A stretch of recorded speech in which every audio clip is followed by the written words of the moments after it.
Hey guys, and welcome to another showcase landing video in Microsoft Flight Simulator 2020 in the Airbus A320neo. So today we are at London City, and this is a video that a few people have asked about, and that is, can you safely land the Airbus A320 at London City Airport?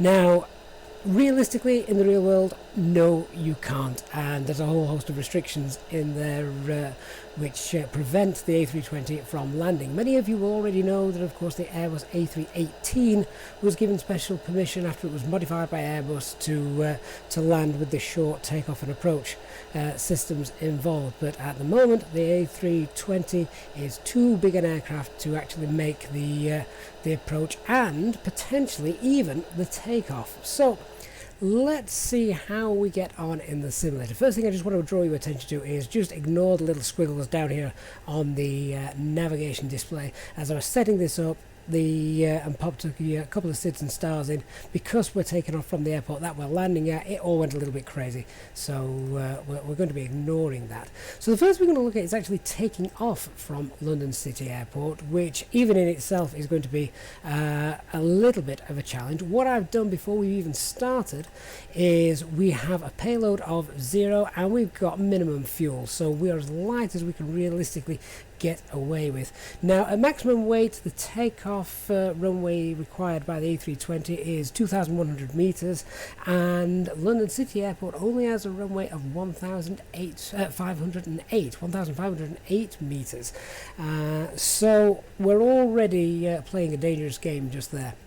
What we're going to do is we're going to take off and we're going to make a right turn, and this is based up on a SID that we've got, which we've not programmed, and we're just going to loosely follow it. As I say, we're just doing this purely as a simulated experiment.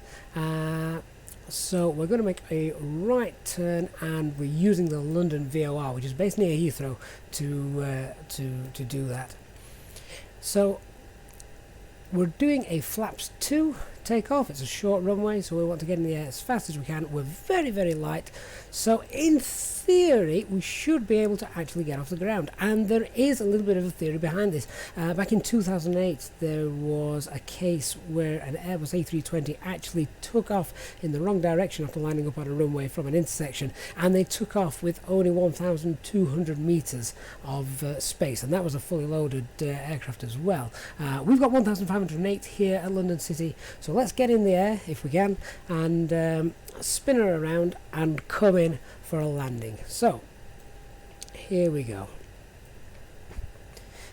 Just before we do, I just want to select that heading mode. We want to be making a turn to 074. If anyone wants to replicate this at home, I'm using the Dover 5 Tango departure, or a very loose version of it. So we want to turn to a heading of 074 after takeoff. Alright, everything's all ready to go. Let's see how we get on. Parking brake, turn that off. Slight nose forward, and we're rolling. And of course, this is not a flex temp takeoff, this is a man toga takeoff.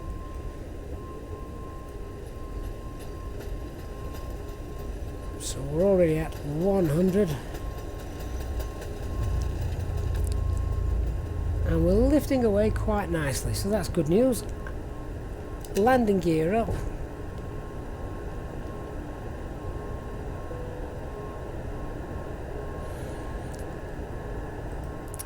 And the maximum speed is 210 knots for this turn. 210 knots, and our maximum altitude is 3,000 feet. And the reason for that is to make sure we comply with all the other rules that are going on within the London control area. There's obviously Gatwick, and let me just get rid of that. There's obviously London Gatwick, London Heathrow, so there are quite a few things that we need to be aware of if you're doing this in real life. Not that you ever would be, but there you are. What I'm also going to do is I'm also just going to turn these couple of screens off, and they actually give you a really big frame rates boost, as I found out earlier today. So that's those turned off. So we're now approaching 3,000 feet, and we're just going to hold it there at 3,000 feet. And when we get to 25 miles from London, or 25.5 miles from the London VOR, which you can see just down here, then we're going to start preparing for our arrival. So what makes this so difficult is the short runway. It's obviously a narrow runway, but it is 30 meters, which is the minimum width for the Airbus A320, so we haven't got a problem in that respect. But realistically, to land, certainly at the max weight, the A320 to land needs 1500 meters, and as I've already said, London City has got 1508. So we are a completely light aircraft, so we may make it, but if we've got passengers and fuel, etc., it would be much more complicated. And as I say, the A320 is not certified for landing here. Of course, though, it's not just the weights that make this an issue. One of the other issues that we have is the glide path angle. Now, for the ILS, a normal glide slope angle is around 3 degrees. Sometimes you get 3.3, maybe a little bit less on some, but 3 degrees is a good benchmark. However, to land at London City, the aircraft has to be certified to land at a glide slope angle of 5.5 degrees, which is quite a steep approach. So the Airbus A318 was modified by Airbus and tested to do the 5.5 degree slope, and it did it quite comfortably. In fact, when they tested it to do a 7.5 degrees, so there's a 2 degree error of margin there. So that's why the A318 could do it. Now, the maximum the A320 is permitted to do is a 4.5 degree glide slope angle. So coming in is going to be a little bit tricky. What I'm going to try and do is emulate a couple of the things that the A318 does. Now, that actually lands with its short takeoff and approach button pressed. There is a button there for short landings, with that descent profile, and they actually use a little bit of spoilers as well during the final descent to get the aircraft down. So we could have a look at, perhaps I may apply some of those as we go ahead and do it. The other thing I'm going to pop in here is for runway 27, our category C landing decision height is 550, so we just need to pop that in there, and then we're going to start to make this turn. So the platform altitude is 2,000 feet for our final start and preparations. Okay, so we're going to start to make this turn now, 27 miles away from the London VOR, which, remember, as I said, that's based near Heathrow, not at London City. And we'll just initiate that descent to 2,000 feet. And what we want to try and do is we would like to try and get configured quite early on. So we want to be ready. What we should do is at 2,000 feet, the platform altitude, we will hold on to that until we get to 3.4 miles from the London City Airport threshold, and that's where we intersect with the glide slope, and that's where we start the rapid descent. So you've only got 3.4 miles to get down from 2,000 feet. So there's quite a lot going to be happening.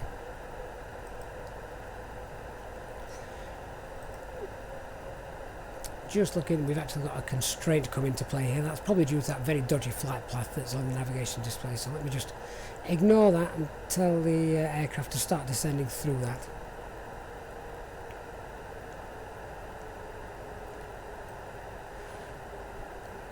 Okay. I'll just pop this into arc mode so we can see what's happening. So we're only 10 miles away from the airport, so we're going to flaps 1. And as I say, we want to really start configuring early, so a little bit of spoilers.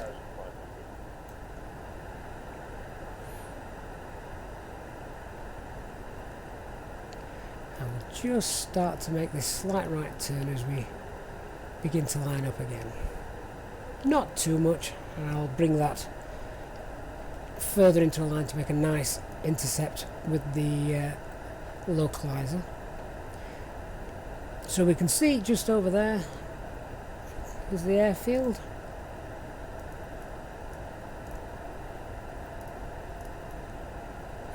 Flaps 2.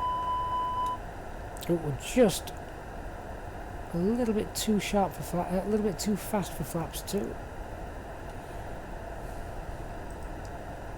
So let's start approaching the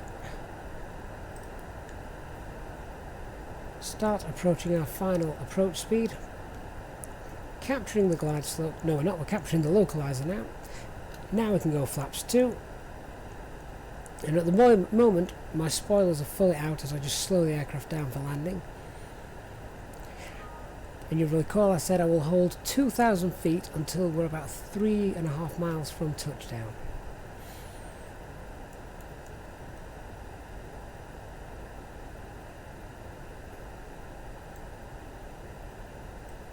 So there's London City. We just flew through the localizer a little bit there as I'd left the speed in manage mode. However, we should start to bring that back into line now. Here we go. We're 7 miles out, 7.5 miles out.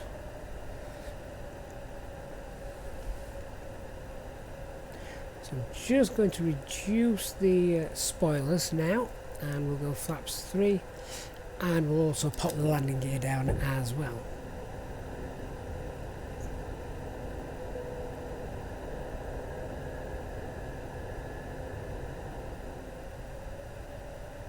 So our final approach speed, because we are so light, is calculated to 121, which I'm sure for those of you that have been flying quite a bit, you'll realise or see that that's actually quite a slow speed. Well, correct, you are right. It is, but as I say, we've got hardly any weight to the aircraft at the moment.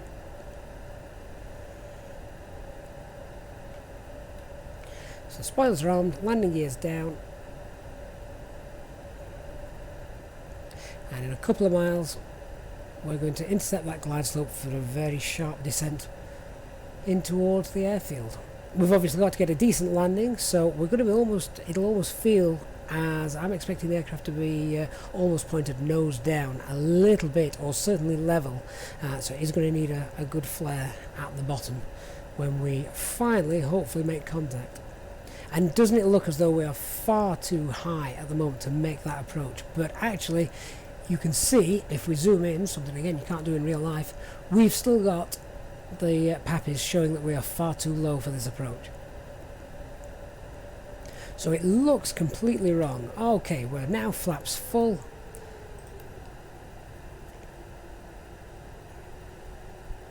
And we're starting our descent now with the glide slope. So I'm going to deploy some spoilers as well to help keep us down.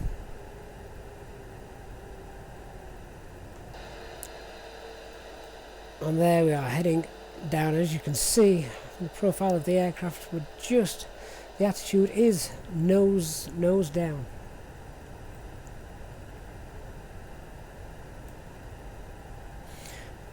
But we're holding the glide slope angle at the moment. 2 red, 2 white, and obviously you can look at the instruments to confirm that.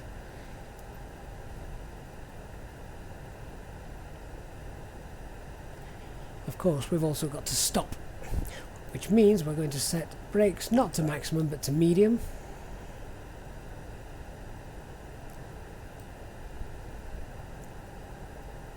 So the spoilers are still slightly out, just to try and emulate the A318's approach.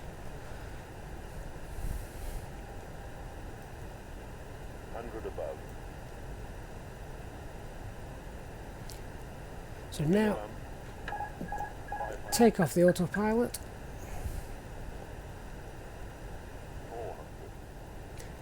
And this last few hundred feet is where the pilots earn their money.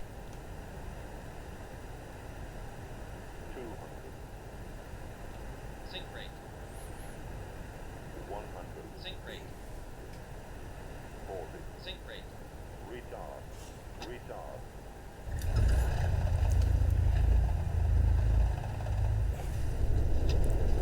So the reverse thrust is in, the brakes are on, and we're on the rollout. Will we get there? I think we're going to make it. We're down 30 knots, and we didn't even roll to the end of the runway. So take from that what you will with regards to the realisms. But so in the flight simulator, it's certainly possible. And remember, of course, I said we've got nothing on apart from the aircraft weight and 1.8 tons of fuel. But we did make it down, so it is possible to obviously take off and, as you just saw, land. I would suggest, of course, if you are doing it, you want to be as light as possible and use a little bit of spoilers on that final descent, as the Airbus A380 did. Okay guys, hope you enjoyed that little showcase video. Have fun having a go at that. If you did, please hit the subscribe button, leave your comments, and let me know how you got on. As I say, hit the subscribe button for notifications of the live streams during the day and more exciting content to come. Thanks for watching. Have a good day. Goodbye.